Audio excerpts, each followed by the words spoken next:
termasuk pembelajaran pada usia dewasa, bukan usia lanjut nggih, usia dewasa. Usia dewasa itu ya sekitar 20 tahun ke atas, karena saya lihat memang usianya memang sekitar 20 tahun ke atas, tapi saya tidak bilang lansia loh nggih, tapi dewasa. Temanya adalah mendidik santri cerdas dan berkarakter. Sebelumnya saya perkenalkan diri saya dulu sekedap. Ini nama saya Rifa Hidayah. Profesi saya adalah sebagai dosen di Magister Psikologi sekaligus praktisi psikolog ya. Jadi psikolog untuk pendidikan, perkembangan klinis anak gitu, saya biasanya berpraktek sebagai psikolog dan juga sebagai dosen. Seperti itu. Kebetulan ilmu saya adalah di bidang psikologi, juga ada kaitannya dengan psikologi Islam. Kalau pengalaman kegiatan pembelajaran di kampus, saya di tahun 21 sampai 25 sebagai dekan di Fakultas Psikologi UIN Maulana Malik Ibrahim Malang, lalu kemudian juga aktif sebagai ketua editor in chief jurnal Psikoislamika dan juga kebetulan sebagai penasihat Asosiasi Psikologi Pendidikan Indonesia di wilayah Jawa Timur. Jadi kalau ada apa-apa terkait dengan pendidikan itu kebetulan saya menjadi penasihatnya. Nah, kalau di sekolah saya juga, karena anak saya juga masih ada yang madrasah, saya kebetulan juga aktif sebagai komite madrasah di Min 1 Kota Malang. Kalau Min 1 Kota Malang itu karena kebetulan saya psikolog, maka di Min itu ada psikolognya. Kalau misalkan ada sesuatu hal yang terkait dengan perkembangan anak, terkait dengan pendidikan, maka kita sudah punya layanan psikologi gitu. Pertanyaan yang sebenarnya Bapak Ibu menjawabnya normatif. Maksudnya adalah pasti menjawab seperti itu. Tapi ini perlu saya tanyakan. Bapak Ibu, ini enaknya manggil Bapak Ibu atau Ustadz Ustazah ya? Bapak Ibu mawon nggih. Bapak Ibu, apakah Bapak Ibu itu cinta sekali dengan profesi Bapak Ibu? Cinta, leres, ndak menyesal. Kalau terlahir kembali, penginkah tetap menjadi guru? Hebat, terutama guru ngaji. Berarti Bapak Ibu adalah cinta terhadap profesinya. Pertanyaan berikutnya, sayangkah Bapak Ibu terhadap santri-santrinya, murid-muridnya? Sayang, seperti apa sayangnya, bagaimana wujudnya? Seperti anak, Bapak sayangnya seperti apa Bapak? Masih bocah ya, tapi usianya tetap dewasa sama dengan yang lain. Sayangnya gimana? Ya kayak banyak perhatian lah. Banyak perhatian. Yang lainnya wujudnya apa aja, Ibu? Anak sendiri. Seperti anak sendiri, luar biasa. Ada yang jawaban yang lain mungkin? Bukti sayang. Kalau bukti sayang sama istri atau suami apa? Biasanya apa? Melayani. Yo gak enak mosok melayani terus, Bu. Lah, betul. Kalau kepada anak-anak, terutama yang santri melayani, bentuk pelayanannya seperti apa? Sabar, empati. Nek arek sing ngrusuhi iki ya wis gak ngomong sing aneh-aneh, gak gini. Wah, anjene anake sapa iku gitu. Benar? Pernah enggak begitu? Di dalam hati saja nggih, ndak diungkapkan toh? Mboten. Kadang. Tapi kan tidak pakai fisik kan? Betul, fisik tidak, verbal tidak, cukup di hati dan didoakan. Kalau ada anak yang kadang-kadang diajari itu wangil banget, istighfar dalam hati seperti itu. Yang penting apa? Kita tarik nafas, hembuskan. Kadang-kadang kalau anak-anak ruwami ya diajari tentang butterfly gitu ya, ditepuk-tepuk punggungnya kayak gini. sambil berkata, aku bisa, aku mampu, gitu bisa. Jadi ada beberapa hal yang kalau anak buwedi, anak yang agresif, emosinya kurang terkendali, itu hembuskan nafas, tarik nafas, keluarkan dari hidung pelan-pelan, lalu kemudian tangannya disiram, terus seperti kupu-kupu. Aku mampu, aku bisa, aku sejahtera, aku bahagia. Jadi harus positif terus. Meskipun tugasnya banyak, tetap aku pasti selesai tugasnya. Kalau kadang-kadang lagi masalah dengan temannya, aku baik-baik saja, aku guru yang hebat, kayak gitu. Sama anak juga seperti itu.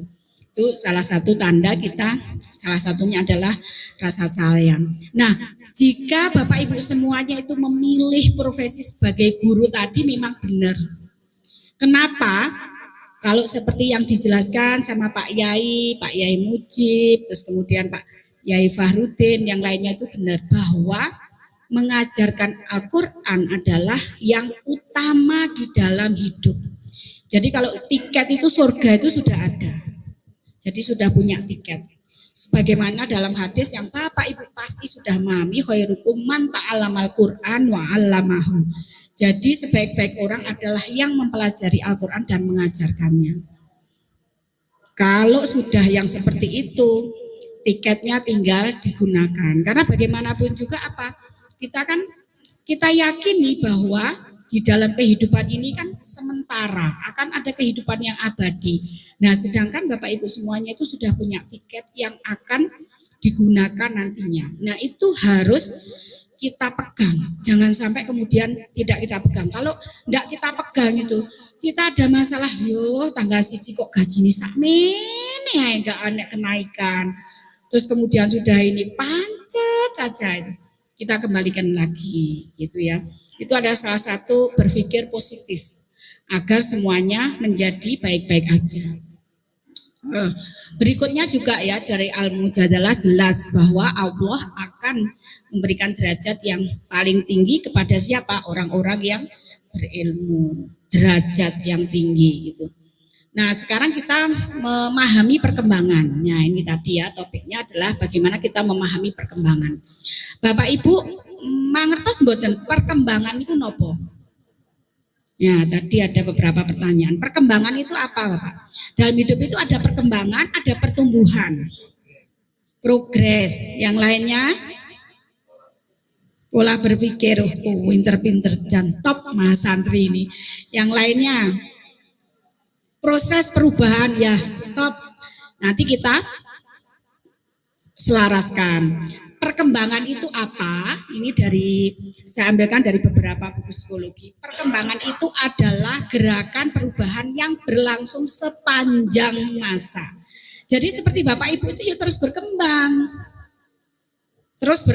Jadi sepanjang masa ada perkembangan bayi, anak, remaja, dewasa. Dewasa itu macam-macam ya, ada dewasa awal, di masa menengah, di dewasa akhir gitu.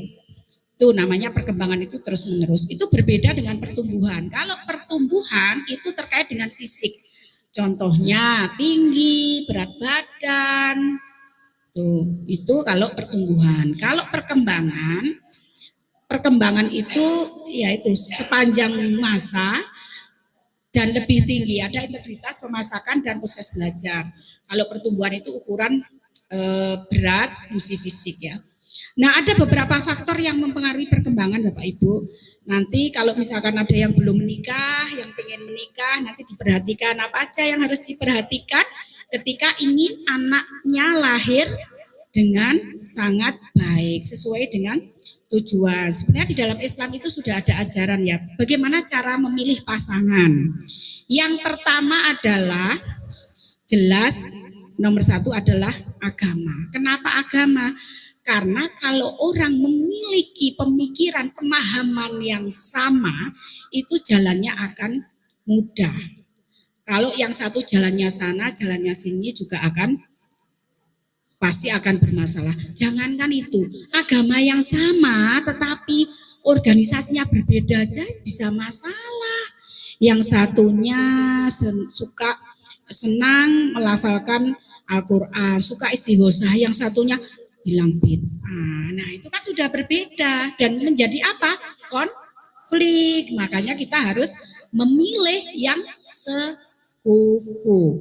Tuh, ada lagi juga kan ada 4 pilihan. Bapak pasti paham ya pemilihan yang pertama agama, lalu apa lagi? Good looking. Nah, good looking itu ya kecantikan. Good rekening. Apa itu? Loh, wajib itu ekonomi. Itu juga menjadi tuntunan di dalam mencari pasangan. Bapak Ibu sudah menemukan yang good looking, good rekening? Ibu senyumnya ini loh. Rekeningnya kosong. Kemudian juga keturunan. Keturunan itu penting Bapak Ibu. Kalau secara medis, kesehatan fisik itu kan biasanya kan kalau orang diabetes itu kan juga menurunkan diabetes. Kalau orang yang kemudian memiliki masalah psikologi, mohon maaf, schizofren, kemudian ada debil emisi idiot, itu juga berpotensi beresiko menurunkan 2 kali generasi yang sama, 2 kali resikonya. Jadi makanya kalau misalkan saudaranya baik suami atau istri itu punya masalah, terutama keturunan ya secara psikologis itu, ya segera aja di treatment bagaimana untuk mencegahnya. Karena kan manusia itu kan sebagai pembawa bisa 25% kalau hukum Mendel itu. Kita nggak masalah, tetapi ternyata punya saudara yang mohon maaf ternyata dia itu pernah di RSJ, schizofren gitu. Atau keluarga yang autis, kan sekarang banyak nih ya Pak Ibu autis.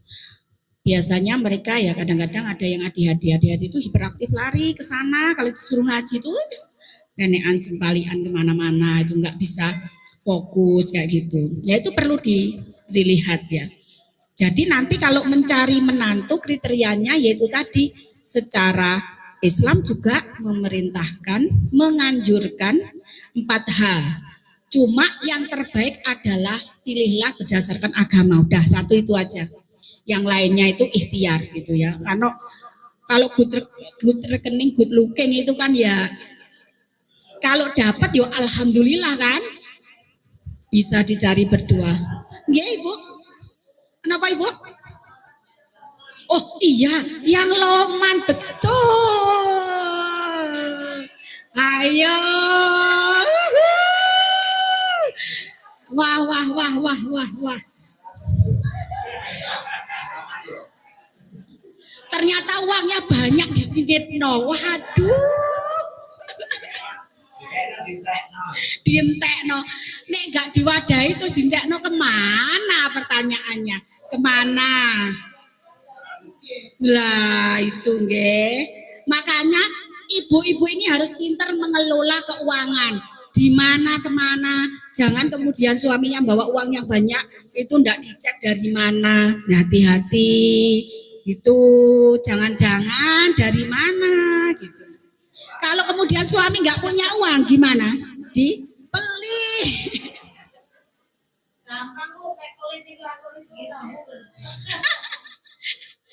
Kalau anak Gen Z sekarang itu menikah itu banyak yang pakai komitmen ke notaris. Nanti kalau sudah menikah harus A, B, C, D. Karena kadang-kadang ada yang jelawer. Tapi saya tidak sepakat itu.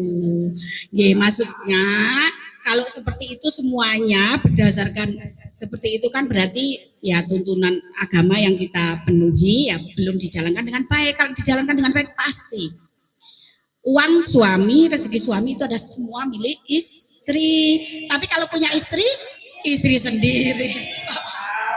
Maaf ya Bapak Ibu, ini berapa persen? Ini ibu-ibu loh Pak yang bilang ya. Padahal kenyataannya boten Bapak, istri itu pasti lebih ikhlas gitu memberikan untuk putri-putrinya gitu nggih. Nggih, ini nggih ala suara nggih.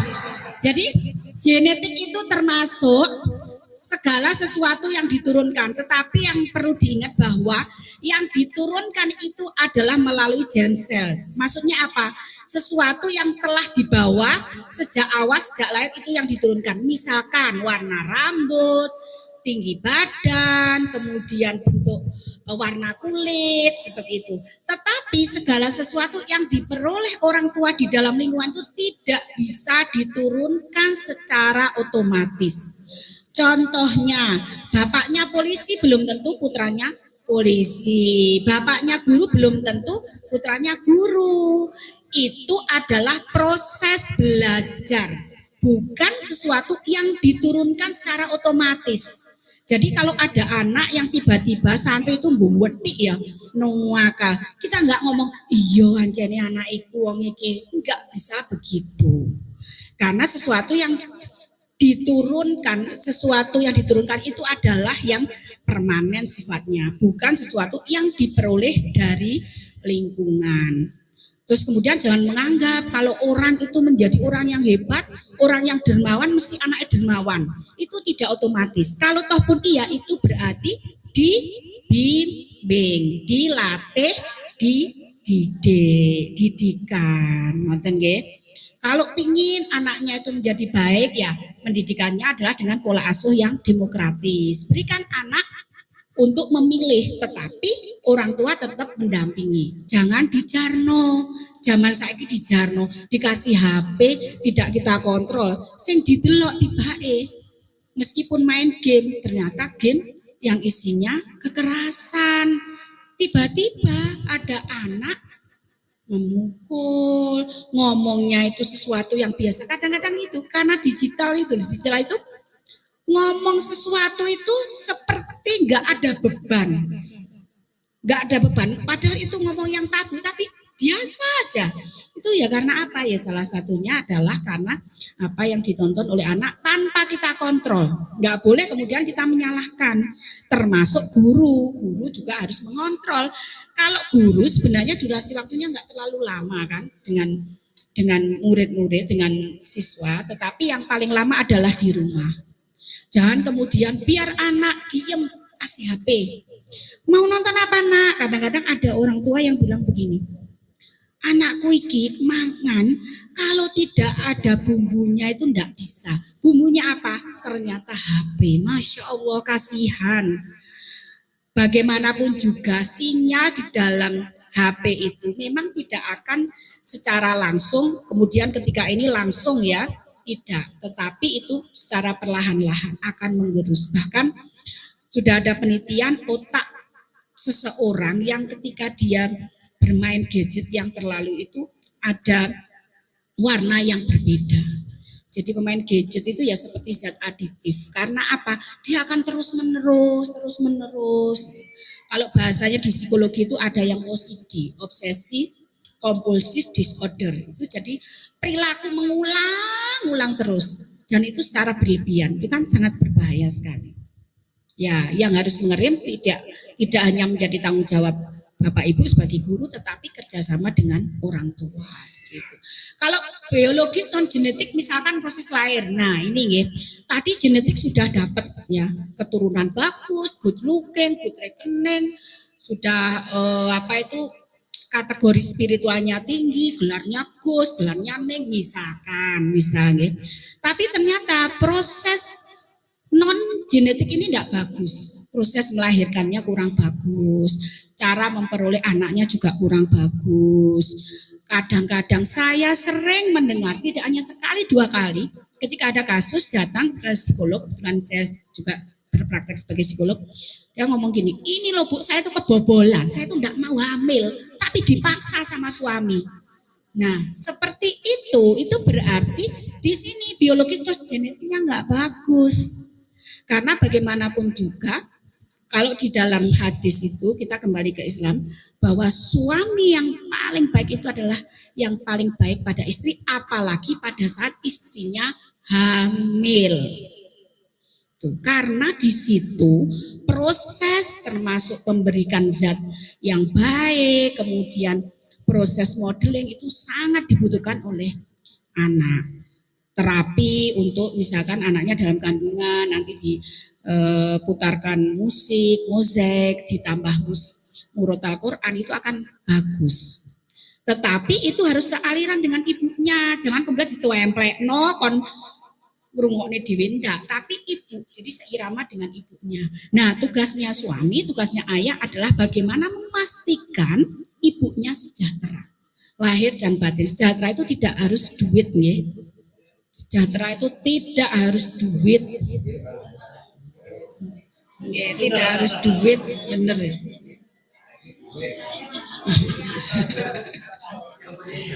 Tetapi untuk memenuhi kebutuhan ibu hamil itu juga butuh duit. Begitu. Betul, kompor gasnya lo mau bikin susu ternyata kompor gasnya habis. Duit, betul. Ya harus berupaya semaksimal mungkin. Kalau itu bisa dibicarakan nanti suami dan istri, begitu nggih. Jadi proses lahir itu sangat mempengaruhi. Anak yang lahir prematur itu sudah banyak penelitian apa yang terjadi. Anak yang belum waktunya juga seperti itu. Ketika di dalam kandungan ibu stres, itu ada zat yang kurang sehingga ada zat-zat yang sebenarnya diperlukan oleh bayi. Akhirnya tidak terpenuhi, kurang vitamin E, kurang zat besi, ya banyak penyakit. Contohnya manikel yang ini ya di dahinya ini ada benjolan kayak gitu. Itu kurang zat besi. Terus ternyata apa? Minum obat yang kemudian tidak disarankan oleh dokter, oleh kesehatan untuk ibu hamil itu juga pengaruh meskipun obat batuk. Jadi makanya kalau hamil itu harus tahu obat batuk ini boleh nggak untuk ibu hamil. Obat batuk loh padahal apalagi obat-obat yang lain. Apalagi kalau ditambah pil bahwa ini adalah anak yang tidak diinginkan ditambah-tambahi. Itu kan lebih berbahaya lagi ya. Ini logikanya obat batuk aja nggak boleh kalau tidak rekom untuk ibu hamil. Apalagi yang lain, apalagi stres. Stres itu pengaruh, walaupun fisiknya bagus, tetapi kan janin membutuhkan, gitu nggih. Ya memang kalau kita sudah berniat untuk memiliki generasi, maka juga harus bersiap yang baik. Termasuk ini ya di genetik proses lahir itu, suami istri yang punya anak di atas usia 40, baik laki-laki maupun perempuan beresiko 2 kali lipat menurunkan anak yang disabilitas. Beresiko, maksudnya beresiko itu tidak pasti nggih, tetapi beresiko. Itu termasuk bapak-bapak loh ya. Kalau usianya di atas 40 nggih. Diterusne no mboten? Nggih. Nah, tidak hanya perempuan Ibu, tetapi kalau bapak di atas usia 40 tahun beresiko. Jadi ini perlu diperhatikan. Kalau memang sudah waktunya menikah, segera menikah. Kadang-kadang zaman sekarang ini anak-anak kita itu begini, waduh sik nanti karir. Tidak tahu usianya sudah kepala 3. Sik santai di atas 40. Waduh. Eman-eman. Kadang-kadang kalau orang sudah di titik usianya seperti itu, rasa untuk menikah itu kadang-kadang berkurang. Nggak mau sudah, rasa-rasen. Gitu. Makanya kalau memang sudah tepat pada waktunya, yo segera saja. Jangan kemudian orang tua, si enom kok wis nikah, ndak, itu lebih baik daripada terlambat. Kalau usianya sudah, nggih Ibu.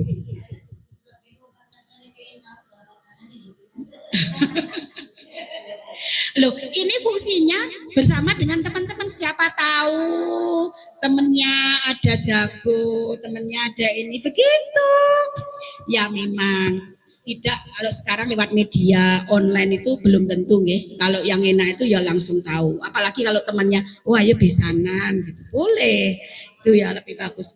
Proses belajar anak masa lampau. Proses belajar anak masa lampau itu apa? Ini sangat penting. Proses belajar anak masa lampau itu adalah termasuk pola asuh. Termasuk orang tua pernah nggak menyakiti anak. Menyakiti yang sampai trauma. Masa lampau yang tidak bagus itu akan menghambat perkembangan anak. Emosinya kurang bagus. dipanggil saja sudah muarah, tiba-tiba banting apa gitu. Itu karena salah satunya ya karena itu pembelajaran masa lampau yang tidak sesuai. Sebenarnya nggih Bapak Ibu, saya juga ini ngomong kepada saya nggih bukan hanya pada Bapak Ibu. Yang paling kita itu ruwepot anak itu sebenarnya pada masa golden age. Golden age itu ya usia 0 sampai 6 tahun. Durepoti. Makanya saking pentingnya pengasuhan pada saat ini, bahkan di dalam doa kita kan Robbik firli wali walidayya kama robbayani shoghiro. Jadi yang didoakan oleh anak-anak kita itu ya kasihanilah, sayangilah sebagaimana mengasuh saya di waktu kecil.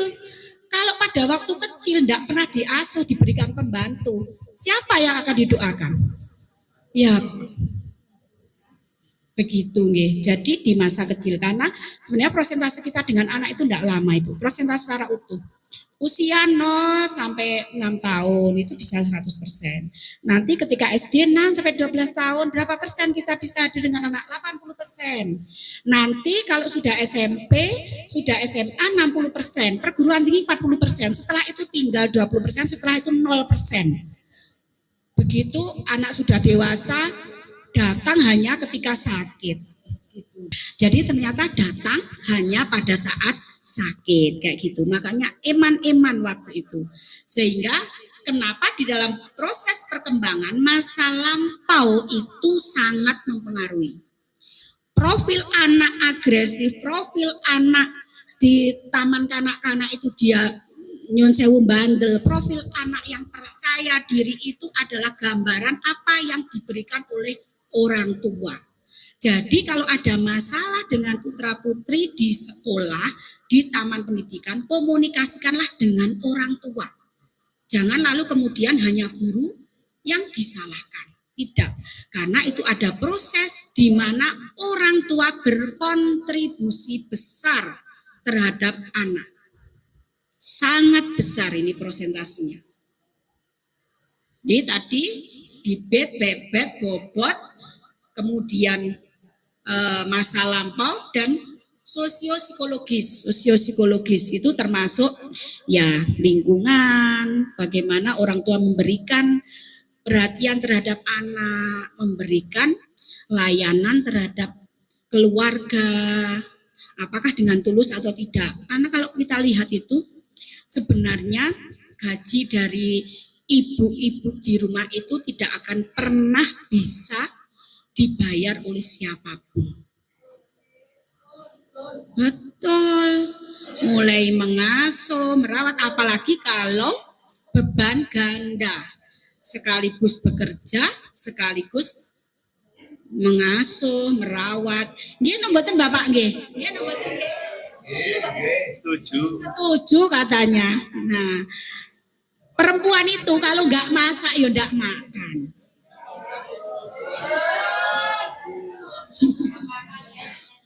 Kalau bapak-bapak bangun-bangun sudah ada kopi.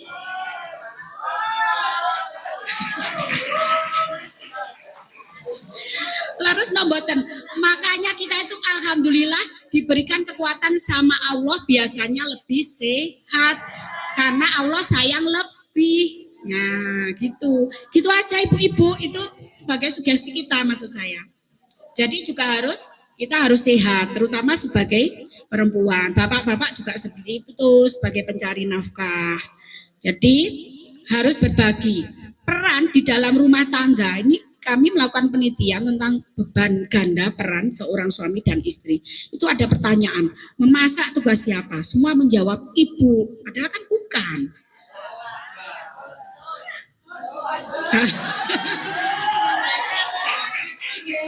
Ya. Makanya kalau ada survei nanti jawabannya jangan ibu ya bapak. Tugas mendampingi anak mengerjakan PR, siapa yang bertugas? Jawabannya apa?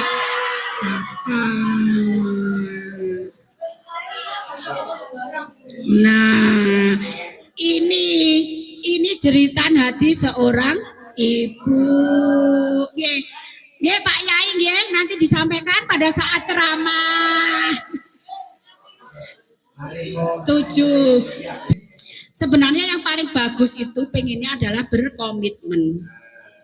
Kalau kalau istri memasak, suami mencuci baju, ngepel. Nah, itu betul. Betul itu. Jarang tim cicing ya.